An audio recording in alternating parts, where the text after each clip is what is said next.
Salut, c'est Trado, je suis content de vous retrouver pour la mise à jour de l'indice parisien au programme, la préparation de la séance de lundi, quelques idées de trade, le suivi de mon trade et les news et je vous retrouve de l'autre côté.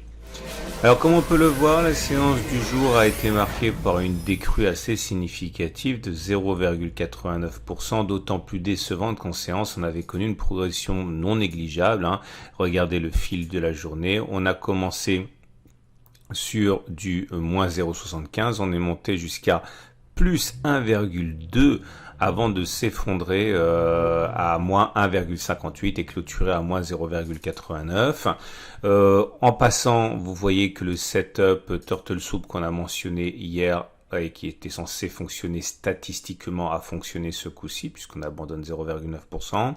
Regardez également le chandelier du jour ici qui est assez intéressant par sa physionomie, d'une part son amplitude qui montre bien l'augmentation de volatilité qu'on avait déjà repéré. Je vous invite à regarder à la fin de cette vidéo, ça sera mis en ligne dimanche en fait, l'analyse technique de moyen terme où j'analyse le VIX qui vous permet d'avoir un coup d'avance sur la volatilité à venir.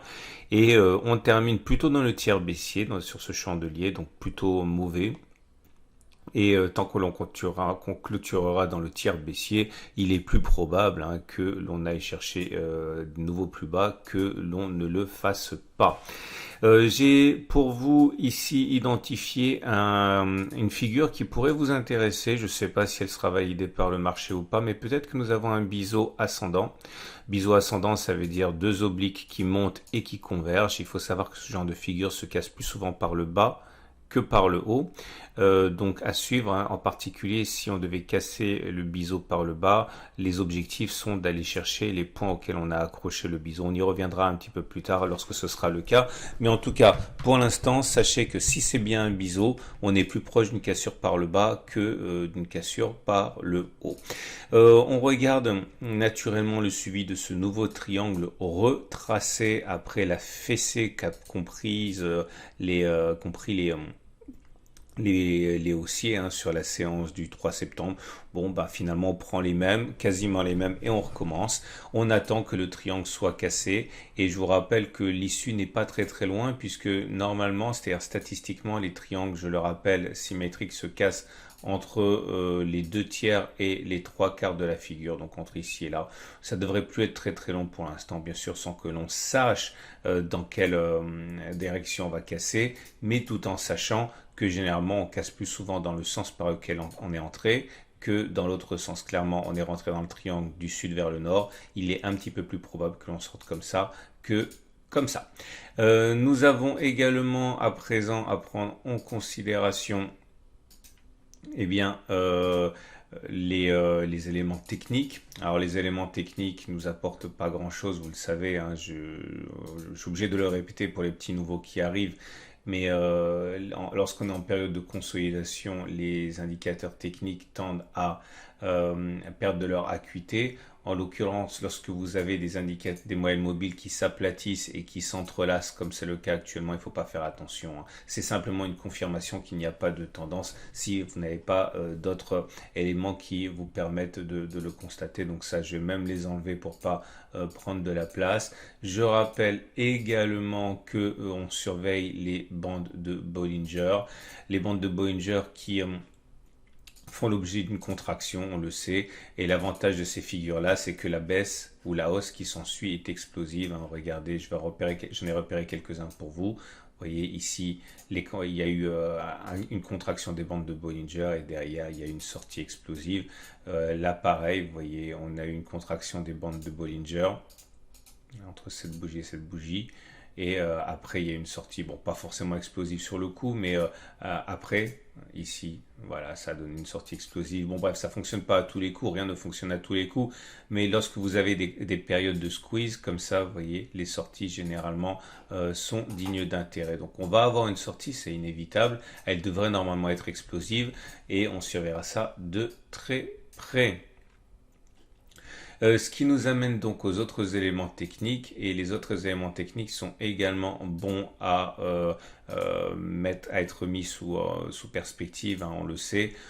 pas grand chose à dire, hein, puisque... alors attendez, je vais enlever les prix. Vous voyez, le momentum bascule en territoire négatif, c'est pas bon, c'est un signal baissier. Le RSI 10 passe en dessous de 50, c'est pas bon non plus. Dans un contexte où on a déjà le MACD 0 qui est sous son signal, donc les indicateurs techniques rapides sont en dégradation rapide. Les indicateurs techniques plus lents tels que le MACD restent au-dessus de son signal. Le momentum, les autres éléments, bon, globalement c'est négatif, mais toujours avec le bémol qui consiste à dire que lorsqu'on est en période de consolidation, il faut se méfier de toutes ces choses. Et ce qui nous amène pour terminer à l'Ichimoku. Et l'Ichimoku nous délivre un signal de neutralité aussi. De toute manière, je le dis, je le répète encore pour les derniers arrivants, on est en période de consolidation, donc ça élude en fait de fait plusieurs outils qu'on ne peut pas utiliser. Vous voyez là sur le nuage qui twist, qui retwist. Là, il faut savoir que ce que font les traders Ichimoku, c'est qu'ils tradent dans le range. Clairement, ça veut dire que une fois établi le fait qu'on est en tendance neutre, étant établi qu'on est dans une tendance, on va dire, voilà, où on évolue entre cette zone et cette zone, le but du jeu pour les traders Ichimoku, c'est de trader dans le range. Quand on arrive en haut, on trade vers le bas, et quand on arrive en bas, on trade vers le haut. Et c'est le jeu auquel se livrent les traders Ichimoku. Naturellement, je ne peux pas faire l'impasse sur le backtest du jour. Ça devient de plus en plus difficile de trouver des setups, hein, puisque finalement on élude pas mal d'outils. Mais regardez ça, j'ai trouvé quelque chose. Et regardez cette belle série. Un succès, deux succès, un échec, quatre succès, un échec, un succès, un échec, un succès, deux succès, deux échecs, 4 succès pour ce backtest dont je fais exprès de ne pas vous dire de quoi il s'agit. Alors, encore une fois, c'est un backtest qui est donné à titre informatif simplement. J'ai fait 20 occurrences, donc ça ne suffit pas pour tirer une règle. Mais ce setup, eh bien, c'est un setup qui consiste à parier sur le fait que lundi, on va monter.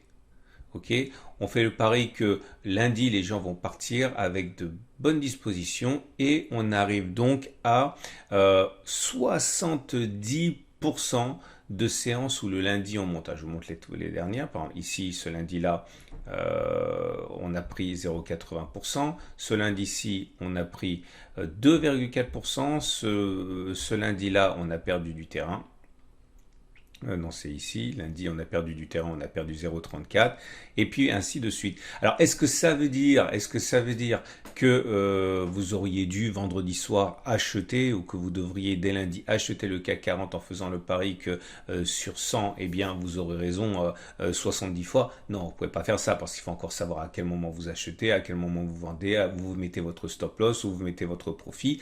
Mais voilà, on bataille, parfois je bataille pour vous trouver des backtests sophistiqués qui font même pas 70%, loin de là, alors que là simplement, et encore une fois j'insiste, 20 occurrences c'est pas suffisant, c'est simplement pour avoir une idée, et bien simplement en achetant le vendredi et en pariant statistiquement sur le fait qu'on devrait augmenter, et bien le backtest montre que bon, il y a plusieurs façons de prendre les choses, même si on ne traite pas, se dire que spéculer à la baisse par exemple un vendredi, c'est un petit peu contre les statistiques en ce sens que lundi on monte et il est donc préférable peut-être d'attendre lundi pour spéculer à la baisse. Bon, c'était simplement un exemple que j'ai trouvé vraiment très intéressant et j'insiste, rien n'est stupide si ça fonctionne et en ce sens trader avec les jours de la semaine ou avec n'importe quoi d'autre qui peut sembler stupide comme le sens des marées ou je ne sais quoi d'autre peut avoir un sens. Voilà, je vous invite à regarder ah oui, les trades possibles, j'allais oublier. Alors voilà, alors, maintenant tout va dépendre, vous le savez, je suis sorti là, j'ai eu de la chance, mon trade a été validé, je suis plus en position. Alors j'ai un biais haussier, alors je vous explique ce qui se passe dans la tête d'un trader.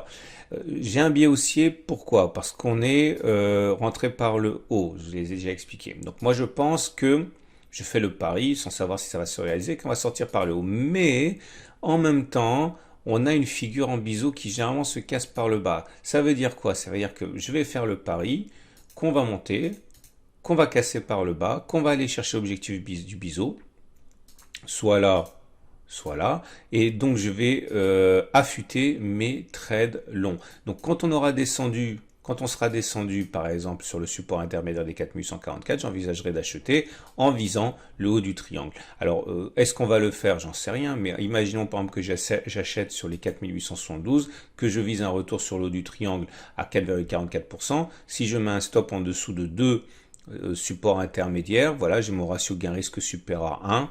Bon, ça va, je suis dans le sens des stats, avec un ratio gain-risque supérieur à 1, ça me va. Maintenant, il est tout à fait envisageable que l'on trade à la baisse. Alors, si vous tradez à la baisse, alors là, j'en ai parlé dans la vidéo d'hier, j'espère que certains ont pu le faire, je ne l'ai pas fait moi, mais j'espère que certains ont pu le faire. J'avais expliqué que si vous voulez trader à la baisse et parier sur le fait qu'on aura cherché le haut du triangle, ben vous aviez un excellent point d'entrée sur la bougie de vendredi. Imaginons que vous soyez rentré à 5043 avec un stop à 2,18%. Si vous visez le prochain support à 3,5, ça y est, vous avez un très bon ratio gain-risque.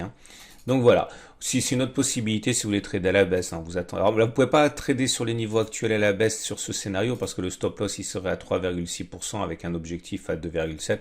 Vous n'avez pas un bon ratio gain-risque. Mais si ça rebondit un petit peu lundi conformément à ce qu'on a dit, vous avez peut-être moyen de rentrer. Ok. Alors je vous invite à regarder si ça vous intéresse. Les vidéos hebdomadaires que vous retrouverez donc